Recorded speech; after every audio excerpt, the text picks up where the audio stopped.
Okay, welcome. This is your host, Brian Miller, once again. I am going to be demonstrating the use of my source code line counter program. And let me bring up my web browser and just very quickly go to my downloads page just so that you can see where you can obtain this program. Let's see if I can get this to fit here. Okay, here we go. I've highlighted in the address bar of the browser the URL that you'll need to enter in order to go to my downloads page. If you scroll down, the third program in this table, source code line counter, currently at version 1010. You can download that and run the installer. It's a very simple NO setup script, and you'll wind up with this icon on your desktop. So we're just going to go ahead and load the program. And as you can see, a rather small browser. The purpose of the program is to allow software authors to get a rough idea about how much effort or time has been put into a software project or multiple projects by examining the number of lines of source code that have been written.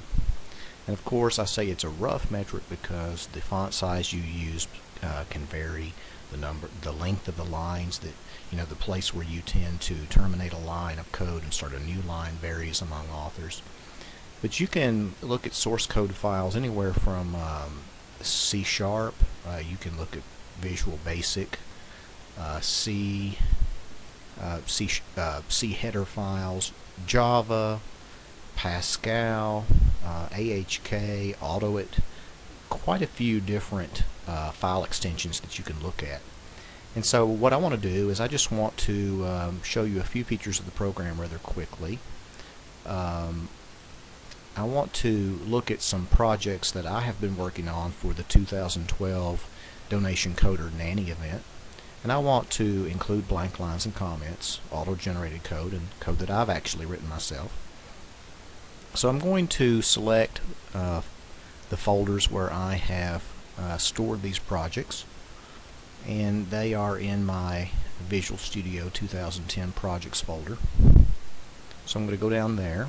I'm going to go down and I'm going to first of all I'm going to open the Found Money project. This is one of the 4 applications that I've released this year, and you see it counts it quickly and it finds 7,034 lines of source code. I want to go ahead and I'm going to use the grouping box here, and I'm going to add that amount because that's one of the 4 projects. Now let's select another folder. This time let's look for let's see here, let's go down here and look for my Hangman program, Cure Hangman. This is another of the 4 projects that I released this year.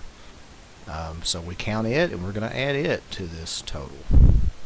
Then we're going to look for my Prayer Minder program. It's going to count it and we're going to add it to the total. And let's see what else here.